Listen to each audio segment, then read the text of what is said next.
Last year, my dentist told me that one of my molars was cracked and it had to come out. And she said, because it's just the one tooth, the best solution after that was to do an implant rather than like a bridge. Now, that was a really tough decision. For one thing, it's expensive. And it's a long process that spread over almost 8 months to a year. And for another thing, I've heard horror stories from friends who have tried it and it didn't work. But in the end, I realize it comes down to whether I trust my dentist. Either I trust her, or I should find another dentist. So I decided to go ahead with it, but then still there is the pain involved. You know when I go to a dentist and they put that little ring around your tooth to work on it? I don't even like that bit of throbbing after. So on the day of the extraction, I asked everybody in the dentist's office, is it going to be bad? And every single person screwed up their face and said, well, it's surgery. So, how are you with pain? I think when we're in pain, we just want to feel better. We'll take a pill or we'll run away from a painful situation if there's no pain. And we ask why, as if maybe knowing why makes it feel better, but really, when it hurts, it hurts. There's no amount of mental gymnastics that can make the pain less. Now, Christians sometimes grapple with something called theodicy. It's the theology why there's pain and suffering. But the whole discussion just, for me, leaves more questions than answers. In the Gospels, when Jesus tried to tell the disciples that saving the world involves him dying over the Easter weekend, Peter just wouldn't have it. He wanted a pain-free salvation. He didn't want to feel the pain of losing his teacher, and he didn't want to have to watch Jesus suffer. But it's understandable, because before Easter, before Jesus' resurrection, there was no way to imagine that death can lead to new life, when all we have ever known was that dead were just dead. Now, John was the only one of the 4 Gospelers who dared to tell us honestly that Mary Magdalene was the first to see the resurrected Jesus, although not in the resurrection body, because women would not be considered credible witnesses. So Mark just leaves us hanging with unbearable confusion, an empty tomb, and a message from angels. But so much so, it was so confusing that a later scribe wrote in an epilogue about Jesus' appearances to Mary and the disciples. Matthew ends where Mark ends, then adds a note to dispel the rumors that the disciples stole the body. It was a lie concocted by the High Jewish Council, he says, with a bribe to the Roman soldiers who were guarding the tomb. It's a lie for a cover-up. So Luke, like a skilled lawyer needing to convince a jury, instead of Mary being the first to see Jesus alive, he gives us a more corroborated account of the next people to see Jesus. 2 men, the number of witnesses required for Jewish court testimony. So this is the story we read today. Luke's intention is to simply tell Jesus' story to someone named Theophilus, that Jesus' story really ended with Jesus rising from the dead, which many witnesses can testify to. But whether he meant to or not, he also tells the story of Jesus walking with us on a spiritual journey when we're in despair, to give us hope and courage that even persecution couldn't snuff out. Likely, it's the road we have all walked in the darkest times of our lives, what some people call the dark night of the soul, when in our distress, God feels distant, and we cannot access what we need to get out from the pain and the despair. Someone describes this experience as the loss of futurism, that our pain keeps us from picturing our future. We think our life is over. And all we can do is to wait on God's Spirit to resurrect us back to life. So our story says is on Easter Sunday, after the disciples found Jesus' tomb empty, these two disciples were on their way out of Jerusalem. They were there when news came that Jesus' tomb was empty. They knew everything about who Jesus was, what he taught, but knowing all that didn't ease their pain and confusion. Instead, they decide to flee the epicenter of trouble because, as important as it is that Jesus' resurrection is history, knowing history is not what leads us to resurrection life. You know, people who identify as agnostic, these are the people who think faith and religion don't really matter to life. Somebody asked them if they believed Jesus' tomb was really empty on Easter Sunday, and 2/3 of them said they didn't. This means 1/3 of them did. But that fact alone is not enough to make faith into something that matters to them. So at this moment of pain and confusion and escape, these two leaving town, Jesus shows up. But Luke says they were kept from recognizing Jesus. What do you think kept them from recognizing Jesus? Maybe it's the low sun in their eyes, somebody thinks, as they walk west from Jerusalem. Maybe it was their pain and their instinct to get away from the pain. I can remember having a toothache that became all-consuming one weekend end of my life. It might have been that same tooth.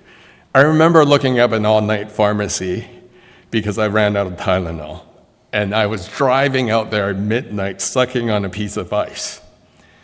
These two disciples were in so much pain they couldn't make out it was Jesus who came looking for them. Now, some theologians think it's God who kept them from recognizing Jesus, and sure, the buck always stops with God as it should. But why, if it's true? Why is it that when rotten things happen to us, when the bottom falls out of our lives, when we need God the most, God might obscure himself from us along with the comfort and the relief we need? And what are we supposed to learn from these prolonged dark nights? C.S. Lewis wrote this in a journal. "No one told me grief feels like fear." When his wife died, he kept a journal that was only published under his own name after he died. So this is a spiritual giant going through his dark night, and surprisingly, he feels the same disorientation we do. He asks the same questions.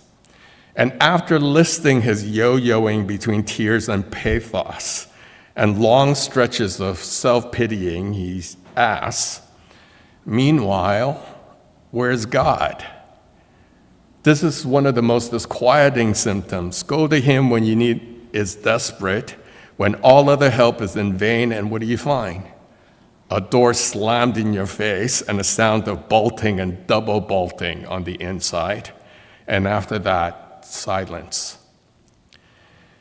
Larry Crabb, the Christian psychologist, called dark nights experiences a severe mercy. That God allows these dark nights because he says there's something we need more than our need to feel better, something more important than our feelings. And he wrote, "God, I don't know how to come to you. I need to know you, to sense your presence, to feel your love more than anything else. But I don't know what to do. Every path I follow leads back to me. I must find the way to you.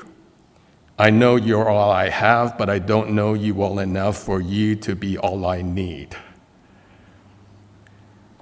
Today is the third Sunday of Easter on the worship calendar. We're people all living the resurrection life that Jesus accessed for us. But resurrection life is not just some magical spiritual energy like the Force in Star Wars. It's a relationship with God, Father, and Son, and Spirit that is our source of tangible hope, divine resources, and resurrection power. And like all relationships, there's something intimate about God coming into our lives to walk with us through the things that happen to us. And it's not just transactional. It's not God doing something for us and then we do something in return, the favor. Jesus didn't pop up on the road to Emmaus to do a job for these two disheartened disciples. He showed up and he walked with them, and somehow in his presence and in their interaction with him, something started to burn within them. They tell us they became emotional. It's like the placebo effect. You know how 1/3 of the people in medical trials who didn't get the medicine also got better? They also got healed, but it's not the pill. Because there's something else that can heal us, but we're not in control of it. And we don't know how to make it work on demand. It's in walking with God that we're given what we need from him. It's not vending machines with buttons we just push. Something more mysterious that God does as he walks with us through good times and bad, and when he sees fit to act. Because we have learned whatever we're supposed to. So during the Easter season, we hope for a little more clarity about the ways God wants us more alive. What is the next dead weight we might want to shed that's tying us down from taking flight? So here's a prayer for the third Sunday of Easter. Let's pray that together. Risen Christ, companion on the way, break through the disillusionment and despair with cloud our vision, so that we may find our way and journey on as messengers of your good news. Amen. When Jesus showed up walking with these two disciples, they didn't recognize him. Jesus asked what they were talking about so intently, so sad and distraught, and one of them is almost angry when he says something like, "Where have you been, man? Have you been living under a rock?" And then he proceeds to tell Jesus the Jesus story in verse 19. The prophet who was powerful in word and deed, arrested by his own people, crucified by the Romans. We put all our hopes in him to save Israel, but it's been 3 days. We found his tomb empty. Angels told us he's alive, but we haven't seen him. They knew everything. They got everything right, but that didn't make the pain go away. Now, Jesus decides to do a Bible study with them from the Old Testament. Jesus explains Easter from the Bible, what Easter means, but that theological explanation didn't make the pain go away either. They felt strong emotions listening to Jesus explain things, that their hearts were on fire, they said in verse 32. But that didn't make the pain go away either. But whatever they felt made them lean into Jesus and hang on. So when they got to where they were going and Jesus was about to continue on his way, they insisted Jesus stay over.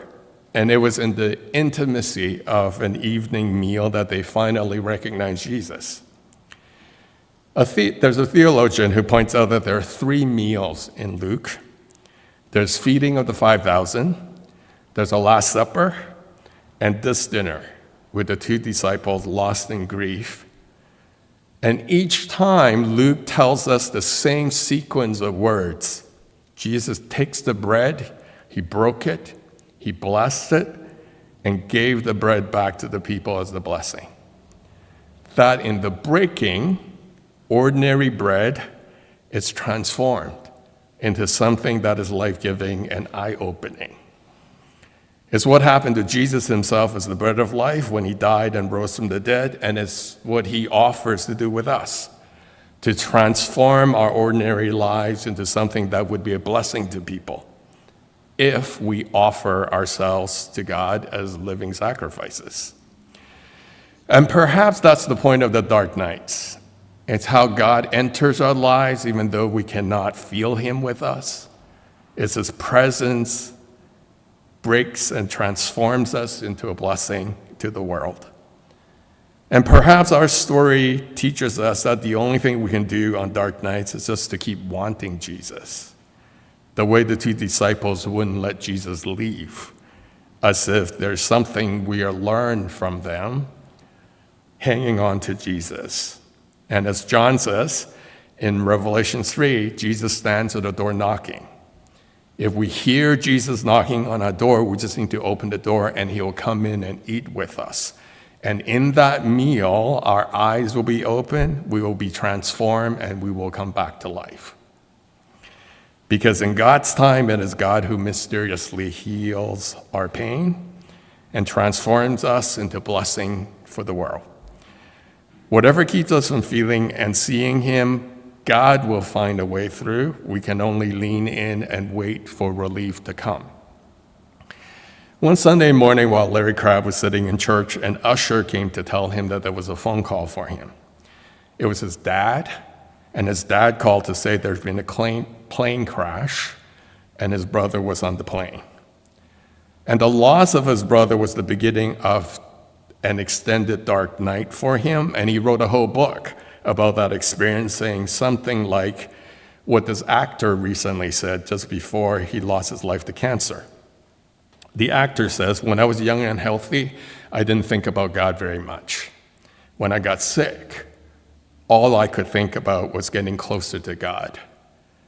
Now that I'm dying, I'm starting to think maybe getting close to God is the whole point of life." In Larry Crabb's book, Finding God, he writes there's something more important than how we feel. And he says a common error for church is that we make feeling better more important than finding God. He writes, we have committed to relieving the pain behind our problems rather than using our pain to wrestle more passionately with the character and purposes of God. Feeling better has become more important than finding God. And worse, we assume that people who find God always feel better. Kate Bowler talks about the courage to despair. To believe the ache is not because God is gone, she says. It's just that we can't feel him. And so we do what sailors used to do when they're lost at sea. They drop a plum into the water and slowly lower it until it hits bottom. And once we find the bottom, we feel solid ground and we rebuild the foundation of our faith and our calling. I saw this Japanese drama recently about this young woman with a talent for making fancy chocolate. Except she had a phobia, something from a painful childhood experience. She can't look people in the eye.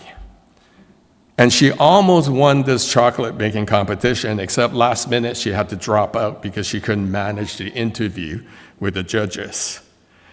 One of the judges was this owner of the most famous chocolate shop in Tokyo. So he took her under his wings, became her mentor, and she became this anonymous chocolatier.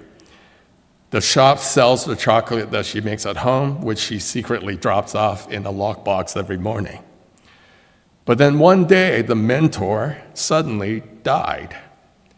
And her world went into a tailspin without her mentor, like the two on the road trying to get away from Jerusalem. This is despair without the loss of futurism. What now? How to go on? It doesn't help that the shop was bought out by this big candy corporation that secretly just wants to steal all of the recipes so they can mass produce the products for the supermarket. So the new manager of the shop sent an email to the anonymous chocolatier saying that they can no longer buy chocolates from her anonymously. They need to meet her in person before they will reconsider their contract. So all she could do was muster up the courage to show up at the store for that meeting. But then because no one knew who she was, they mistook her for someone answering a help wanted ad to be a server. So she found herself being pulled into this chocolate shop family, who were all people with their own life struggles, all grieving the loss of their owner, mentor, and they were all at a loss to find a way forward to keep the shop from being closed down. Sounds like a church, Annie Lamott, the writer, wrote, "My family basically died when my father passed. He had been the center of our lives forever, but no more. And we had not found a new center. What holds when you and your family are walking towards extinction? Only very small things. You hold hands, you tell one another stories of times when you thought the family would collapse or plummet into oblivion, but instead it came through. You try to be kind and humble. You whisper words of love." So as this chocolate shop people hang on and struggle together in grief and pain, their customers started to tell them the reasons why they keep coming back to the shop. That for some of them, the chocolates were a kind of memory marker of special relationships and special moments. It's the treat that a father bought for his son who was sick in the hospital, or the candies that two sisters secretly snuck into their house and ate in secret because their strict parents wouldn't allow sweets. And these people kept coming back to the shop to rekindle old memories from their childhood. And the chocolate shop people realized that their job at the shop was a special kind of calling. Instead of just a way to make a living, they were creating blessings in the world with their talents and their hard work, because they realized life is hard. And what they did brought a little joy to elevate people, especially when they're down. Someone who on the internet writes about his struggles with ADHD wrote, "A heart breaks the way a seed does. It's trying to grow." God help us to remember the next time we're in it, or if we're in it now, in the dark nights. It is God's divine mercy to grow and transform us into blessing for the world, like bread that's been blessed and broken by Jesus, like Jesus himself, as the bread of life broken for us, for a world starving for hope, God's resources to persevere, and resurrection power to elevate. Take a moment, begin a conversation with God.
Oh God, we stretch our hands to you in the early Easter darkness.